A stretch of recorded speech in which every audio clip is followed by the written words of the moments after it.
They say the best revenge is living well.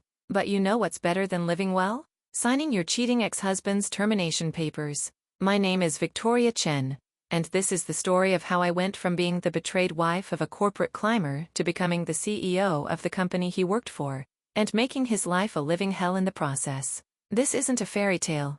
This isn't a story about forgiveness or taking the high road. This is about cold, calculated, absolutely devastating revenge. And honestly, I'd do it all again. Let me take you back to where it all started. 5 years ago, when I still believed in love, trust, and the sanctity of marriage vows. I met Victoria Chen at Harvard Business School. He was charming, ambitious, driven, everything I thought I wanted in a partner. We were both finance majors, both hungry for success, both willing to do whatever it took to make it in the cutthroat world of corporate America. We got married 6 months after graduation. It was a beautiful wedding, expensive, elegant, exactly what you'd expect from two people climbing the ladder to success. My parents loved him. His parents loved me. On paper, we were the perfect power couple. Derek landed a job at Silverman & Associates, one of the most prestigious investment firms on the East Coast. It was his dream job. Junior analyst position with a clear path to partnership if he played his cards right. The pay was incredible. $180,000 starting salary with bonuses that could double that. I, on the other hand, took a different path. I joined my family's import-export business. Now, before you roll your eyes and think spoiled rich girl, let me be clear. My family's business was struggling. My parents had built Chen Imports from nothing, but they were old school. They didn't understand e-commerce, digital marketing, or modern supply chain management. They needed someone with fresh ideas and the education to implement them. That someone was me. Derek was supportive at first. "Do your thing, babe," he'd say. "We're both building our empires. We're going to be unstoppable together." I believed him. I threw myself into the family business. I worked 70-hour weeks, completely restructured our operations, built relationships with new suppliers, and dragged the company into the digital age. It was exhausting, but I loved it. I loved the challenge, the problem-solving, the satisfaction of watching revenue numbers climb.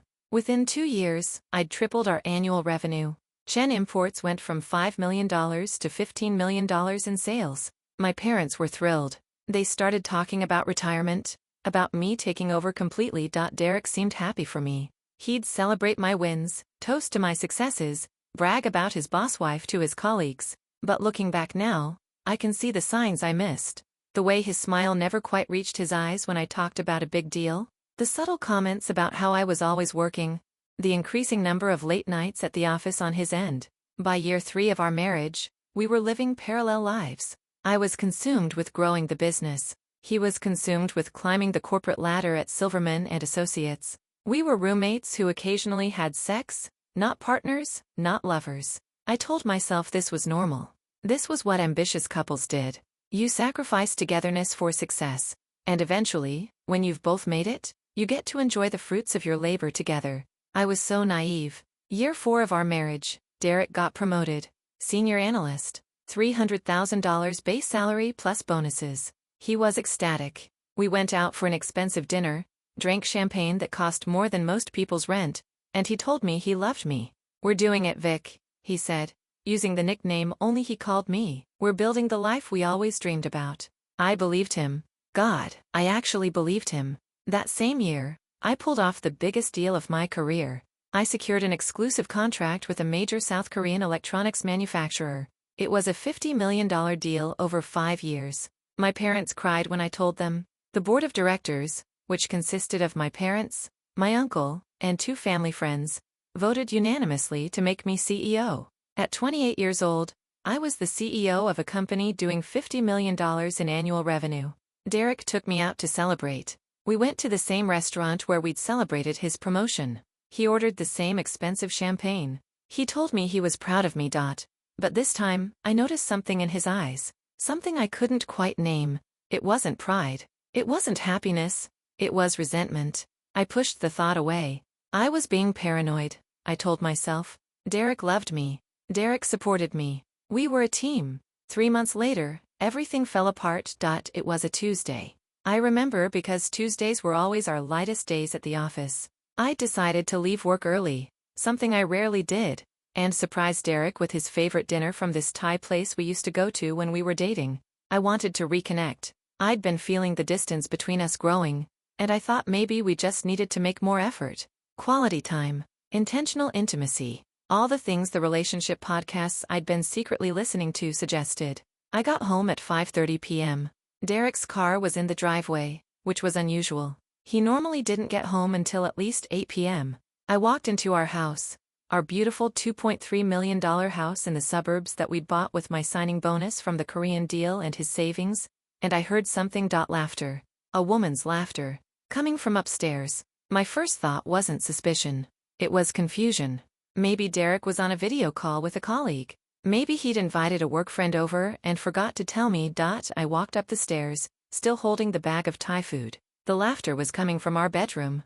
Our bedroom. I opened the door, and there was my husband. My husband of 4 years. The man who'd promised to love, honor, and cherish me until death do us part. In our bed. With a woman I'd never seen before. They didn't even hear me at first. They were too busy with each other, too lost in whatever moment they were having. I stood there for what felt like an eternity but was probably only 10 seconds. The Thai food slipped from my hands and hit the floor with a wet splat. That's when Derek looked up. I'll never forget the look on his face. It wasn't guilt. It wasn't remorse. It was annoyance. Like I'd interrupted something important. "Vic," he said, scrambling to cover himself. "This isn't what it looks like." That might be the single dumbest thing anyone has ever said in the history of infidelity. "Get out," I said. My voice was eerily calm. "Both of you. Get out of my house. Now." The woman, a blonde, probably mid-20s, definitely attractive in that generic corporate casual way, grabbed her clothes and ran past me without making eye contact. I heard the front door slam a minute later. Derek, on the other hand, took his time getting dressed. Like he was in no particular hurry to have this conversation. "We need to talk," he said. "There's nothing to talk about," I replied. I was still standing in the doorway. I hadn't moved. I think I was in shock. "Vic, come on. Let's be adults about this." Adults. He wanted to be adults. After I'd just caught him fucking someone else in the bed we shared. "How long?" I asked. "What? How long have you been cheating on me?" He had the audacity to sigh. Like this conversation was tedious for him. 6 months, he said. Her name is Jessica. She's a junior analyst at the firm. 6 months. He'd been sleeping with someone else for 6 months. While I was working 70-hour weeks to build our future. While I was planning our 5-year anniversary trip to Japan. While I was researching fertility clinics because we'd talked about starting to try for a baby. Is she the only one? I don't know why I asked. Some masochistic part of me needed to know the full extent of the betrayal. Derek looked at me for a long moment. Then he laughed. Actually laughed. "No," he said. "She's not the only one." The room started spinning. I grabbed the doorframe to steady myself. "How many?" My voice was barely a whisper. "Does it matter?" "How many?" "4," he said flatly. "Including Jessica. Over the past 2 years. 2 years. Half of our marriage had been a lie." "Why?" I asked. It was the only question left. Derek finished buttoning his shirt. He looked at me with something that might have been pity if he'd been capable of empathy. "Because you stopped being fun, Vic. You stopped being the girl I fell in love with. All you care about is your family's little business. You work all the time. You're stressed all the time. You're boring." Boring. I was boring. The woman who'd tripled her family's revenue, who'd secured a $50 million deal, who'd become a CEO before age 30, I was boring. "And these women," he continued, "they make me feel good. They look up to me. They're impressed by my success. You just see me as competition." There it was. The truth beneath the affair. Derek couldn't handle that I was more successful than him. He couldn't handle that while he was a senior analyst making $300,000, I was a CEO of a company doing $50 million in revenue. He couldn't handle that I'd surpassed him. So he'd punished me for it. By sleeping with women who would worship him. Women who didn't threaten his ego. "Get out," I said again. "This is my house too," he countered. "Get out. Or what? You gonna call the cops? Tell them what? That your husband cheated? That's not illegal, Vic." He was right. Legally, he had every right to stay. This was his house as much as mine. But I had something Derek didn't have. I had money. I had resources. I had connections. "You're right," I said. my voice suddenly calm. You can stay. I'll leave. I'll stay at a hotel tonight. But tomorrow, my lawyer will be in touch. You want a divorce? You got it. And I'm going to take you for everything you're worth. I grabbed my purse and my car keys and walked out. I didn't take anything else. I just left. I drove to the Four Seasons downtown and checked into a suite. Then I sat on the edge of the bed and cried for 3 hours straight. When I was done crying, I called my lawyer. My lawyer, Patricia Monroe, was a shark. She'd handled my parents' business contracts for years, and I'd gotten to know her well. She was 55, ruthless, brilliant, and she did not lose. I met with her the next day. I was exhausted. I hadn't slept at all, but I was clear-headed. The crying was done. Now it was time for strategy. Tell me everything, Patricia said, pouring us both coffee in her corner office. I told her. The affairs. The timeline. The cruel words Derek had said. Everything. Patricia listened without interrupting. When I was done, she leaned back in her chair and studied me. Do you want to destroy him? She asked bluntly. Because if you do, I need to know now. It changes our strategy. What do you mean? I mean, do you want a quiet divorce where you both walk away relatively unscathed? Or do you want to bury him? Because I can do either. But I need to know which one you want. I thought about it. I thought about Derek's face when he told me I was boring. I thought about him laughing when he admitted to 4 affairs. I thought about 6 months, of him sleeping with Jessica while I was planning our anniversary trip. I want to bury him, I said. Patricia smiled. It wasn't a nice smile. Good. Then we need to do some digging. I'm going to hire a private investigator. We're going to find out everything about these affairs. When they happened, where they happened, whether he used any marital funds to facilitate them. The more we know, the more leverage we have. Okay, I agreed. And Victoria? Don't contact Derek. Don't text him, don't call him, don't engage with him at all. Let him sweat. Let him wonder what you're planning. Fear is a powerful motivator. I nodded. I could do that. I could definitely do that. The private investigator Patricia hired was named Marcus. He was ex-FBI, discreet, and expensive. I didn't care. I paid his $10,000 retainer without blinking. It took Marcus 2 weeks to compile his report. When Patricia called me to come to her office to review his findings, her voice had an edge to it I'd never heard before. You need to sit down for this, she said when I arrived. That's never a good sign. Marcus was there too, looking grim. He handed me a manila folder that must have been 3 inches thick. Mrs. Chen, he said. I've been doing this job for 15 years. I've seen a lot of cheating spouses. But your husband? He's in a category of his own. I opened the folder. The first page was a timeline. Not of 4 affairs. Of 12? 12 different women over the course of our 4-year marriage. Starting 3 months after our wedding. 3 months. I felt like I might vomit. Keep reading, Patricia said gently. I flipped through page after page of evidence. Hotel receipts charged to Derek's credit card. A card that was linked to our joint checking account. Funded primarily by my income. Restaurant bills. Gifts purchased for these women. Jewelry. Handbags. One particularly expensive weekend trip to the Bahamas with affair number 7. All paid for with my money. Then I got to the photographs. Marcus had documented Derek with 3 different women over the past 2 weeks alone. Jessica wasn't even in the pictures. He'd already moved on to fresh conquests. But the worst part, the absolute worst part, was the next section of the report. Work emails. Marcus had somehow gotten access to Derek's work email. I don't know how, and I didn't ask. But what I read made me physically ill. Derek had been having affairs with colleagues. Multiple colleagues. At Silverman and Associates. And he'd been bragging about it. Email chains with his work buddies, talking about conquests. Rating these women out of 10. Sharing intimate details. Laughing about how whipped I was. How I was so focused on my cute little import business that I had no idea what he was doing. One email in particular stood out. It was from 8 months ago. Right after I'd announced the Korean deal at a dinner party where we'd had several of Derek's Silverman colleagues as guests. The email, sent to his work friend Brad, read, I swear to God, if Vic talks about her big deal one more time, I'm going to lose it. Nobody gives a shit about your family's imports, babe. You're not that special. Meanwhile, I'm closing actual important deals and everyone wants to talk about her. Can't wait until this marriage is over and I can find someone who doesn't have such a massive stick up her ass about her career. 8 months ago, he'd wanted out 8 months ago. But he'd stayed. Why had he stayed? I asked Marcus that question. Money, he said simply. Based on what I found, your husband has been living significantly beyond his means. His salary is good, but he's been spending like he makes twice that. The affairs are expensive. He's got credit card debt I estimate at around $80,000. He's been counting on your income to maintain his lifestyle. So Derek had been using me for money, while cheating on me, while telling his friends I was boring and my accomplishments didn't matter. I closed the folder. My hands were shaking. I want to destroy him, I said. My voice was steady despite the shaking hands. Completely. I want him to lose everything. Patricia and Marcus exchanged a look. We can work with this, Patricia said.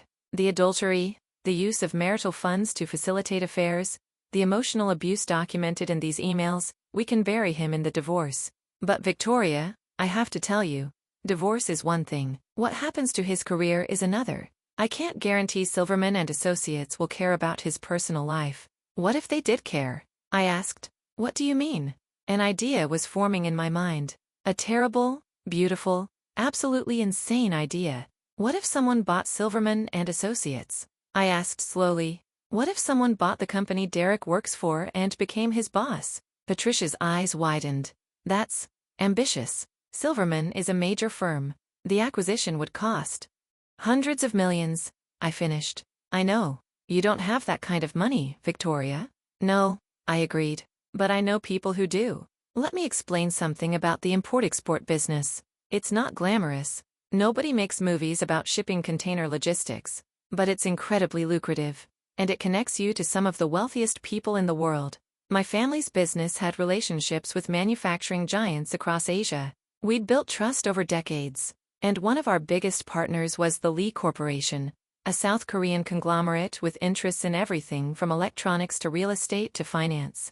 The patriarch of the Lee family, Chairman Lee Jin-ho, had known my parents for 30 years. He'd been at my wedding. He called me his honorary niece. I called him 3 days after reading Marcus's report. Victoria.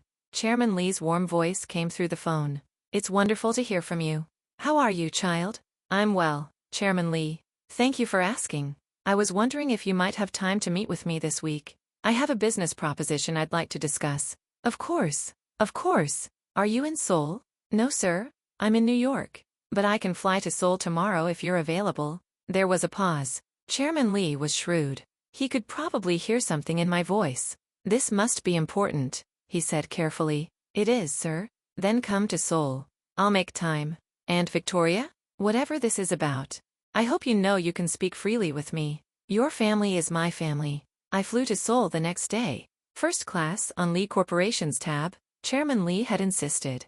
I met him at his office, a sleek high-rise in Gangnam. He was 68 years old, silver-haired, and had the sharp eyes of a man who'd built an empire from nothing. We had tea first. It's customary. You don't launch into business with people like Chairman Lee. You observe the niceties. Finally, after 20 minutes of polite small talk, Chairman Lee set down his teacup and looked at me directly. Tell me what brings you to Seoul, Victoria. I told him everything. My marriage, Derek's affairs, the evidence Marcus had compiled, my desire for revenge. Chairman Lee listened without interrupting. When I finished, he was quiet for a long moment. I'm very sorry this happened to you, he said finally. Your parents must be devastated. They don't know yet, I admitted. I haven't told them. I wanted to have a plan first. A plan, Chairman Lee repeated. You mentioned a business proposition on the phone. What did you have in mind? This was it. The moment where my insane idea either came to life or died completely. I want to buy Silverman and Associates, I said. The investment firm where Derek works. I want to buy it, install myself as CEO, and make his life a living hell. Chairman Lee's expression didn't change. He simply picked up his teacup and took a sip. That would be expensive, he said mildly. Yes, sir. Silverman is a well-established firm. I imagine they'd command a premium price. I've done preliminary research. The firm is privately held, but based on their assets under management and annual revenue, I estimate an acquisition would cost somewhere between $400 to $500 million. That's a significant sum for revenge, Victoria. It's not just revenge, I said, leaning forward. It's a solid investment. Silverman has strong fundamentals, a good client list, and room for growth. Under better management, the firm could be even more profitable. This isn't a spite purchase, Chairman Lee. This is a legitimate business opportunity that just happens to come with the added benefit of allowing me to destroy my ex-husband professionally. For the first time since I'd started talking, Chairman Lee smiled. You sound like my daughter, he said. She also believes revenge and profit are not mutually exclusive. They're not, I said firmly. Chairman Lee stood up and walked to the floor-to-ceiling windows overlooking Seoul. He was quiet for several minutes. The Lee Corporation has been looking to expand our financial services division in the United States, he said finally, still looking out at the city. An established firm like Silverman would be an excellent acquisition. We have the capital. We have the expertise to integrate it into our holdings. My heart was racing. This was actually happening. However, Chairman Lee continued, turning to face me.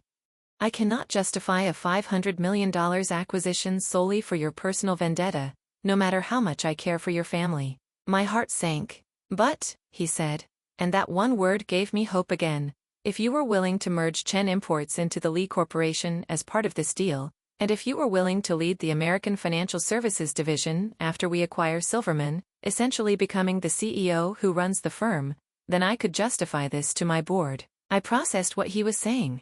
He wanted me to fold my family's business into his empire. He wanted me to run Silverman after acquisition. He was giving me exactly what I wanted, but at a cost. I'd need to discuss the merger with my parents, I said carefully. Of course. I wouldn't expect anything less. But Victoria, think about it. Chen Imports does $50 million annually. That's impressive, but it's small. As part of the Lee Corporation, with our resources and global network, you could 10x that revenue within 5 years. Your parents could retire wealthy beyond their dreams. And you? You'd go from CEO of a $50 million company to CEO of a firm managing billions in assets. He wasn't wrong.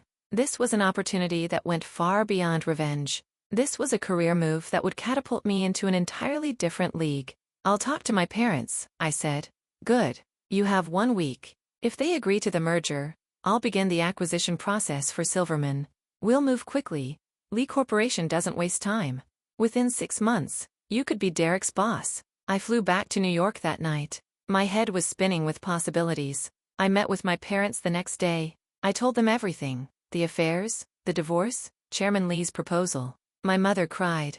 My father looked like he wanted to kill Derek with his bare hands. But when I explained the business opportunity, they both calmed down and started thinking like the shrewd business people they were. This would be good for the family, my father said after an hour of discussion.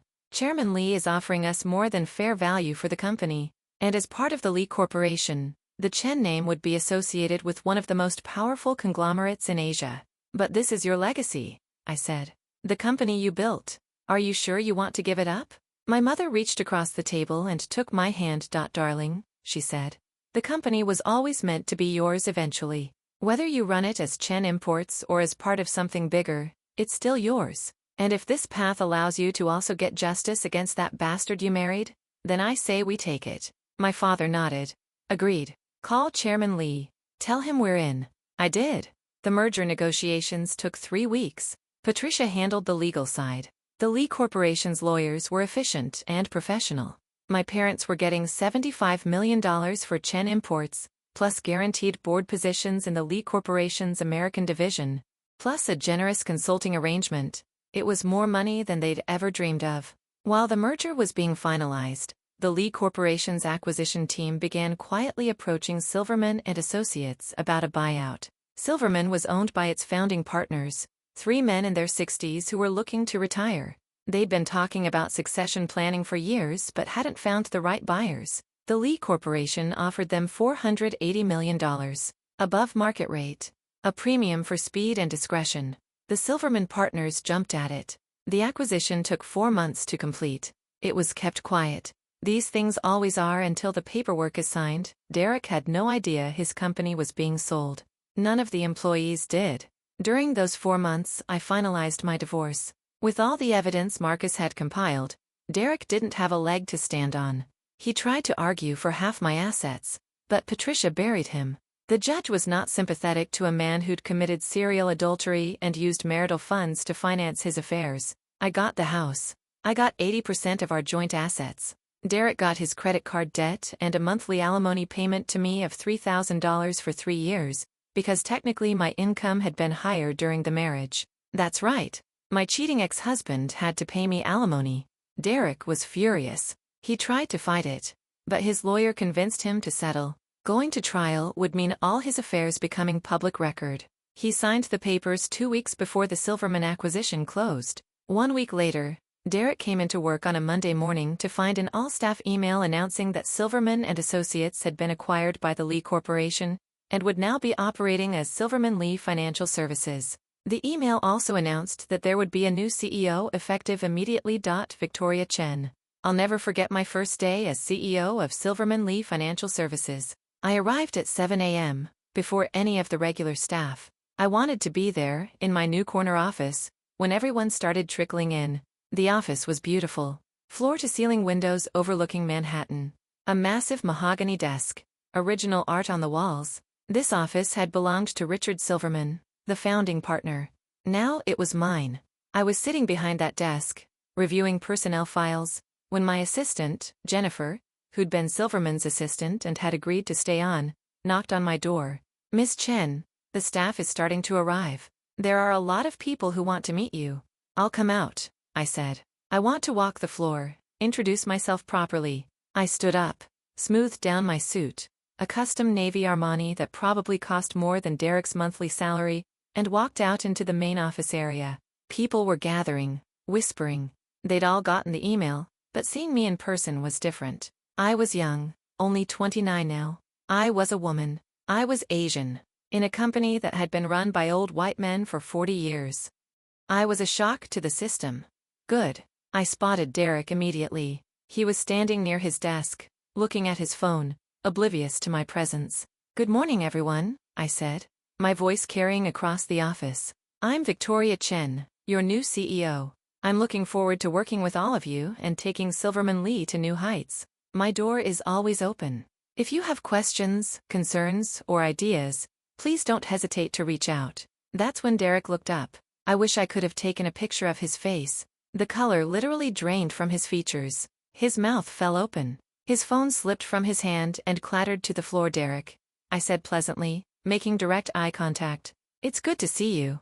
I look forward to working with you." He couldn't speak. He literally couldn't form words. I smiled, a polite, professional smile, and continued walking the floor, introducing myself to other employees. Behind me, I heard Derek's friend Brad whisper, "Dude, isn't that your ex-wife?" "Fuck," Derek whispered back. "Fuck, fuck, fuck." Indeed. I spent that first week learning the business inside and out.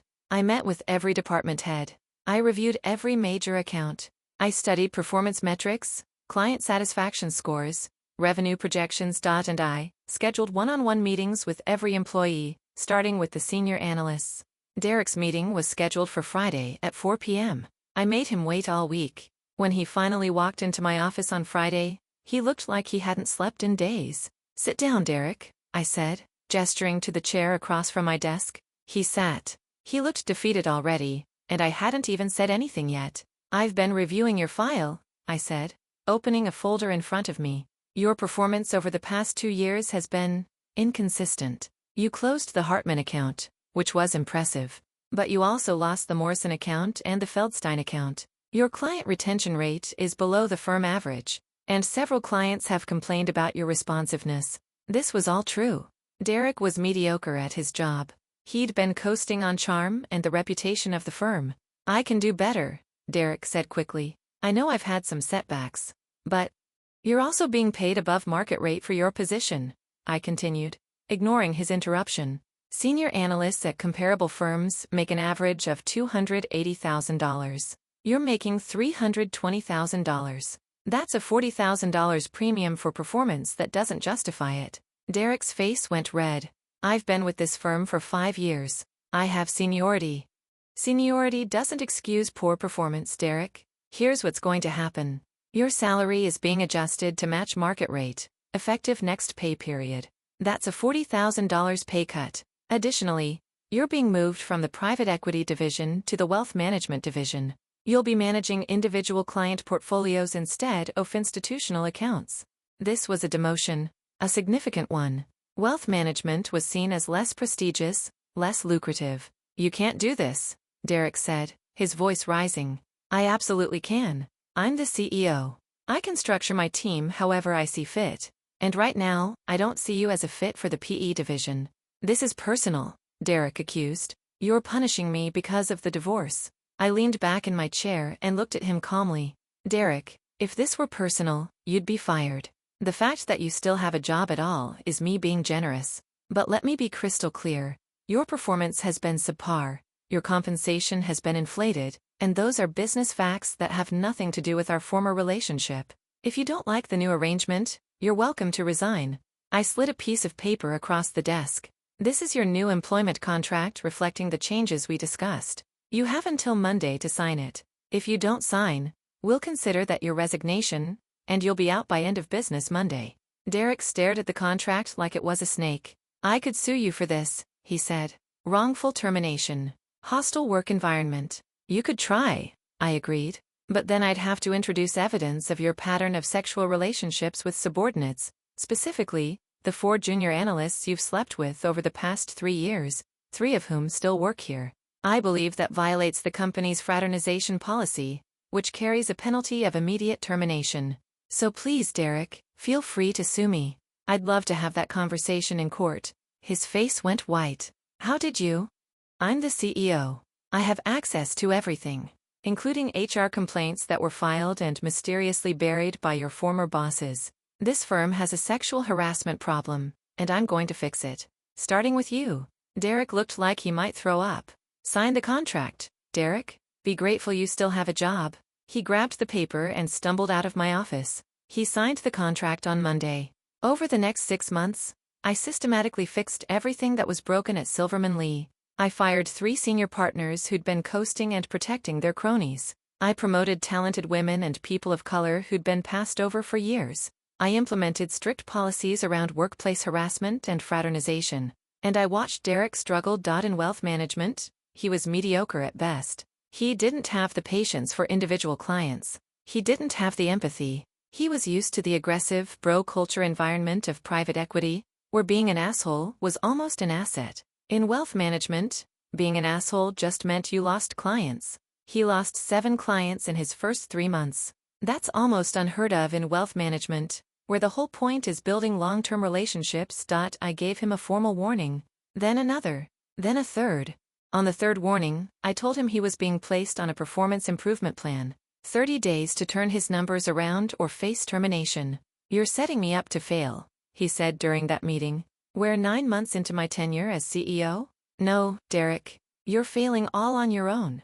I'm just documenting it. He didn't make it 30 days. He made it 23. On day 23, he lost our second biggest individual client, a billionaire tech entrepreneur who specifically requested to never work with Derek again, after Derek apparently made a condescending comment about the client's wife's spending habits. That was it. That was the final straw.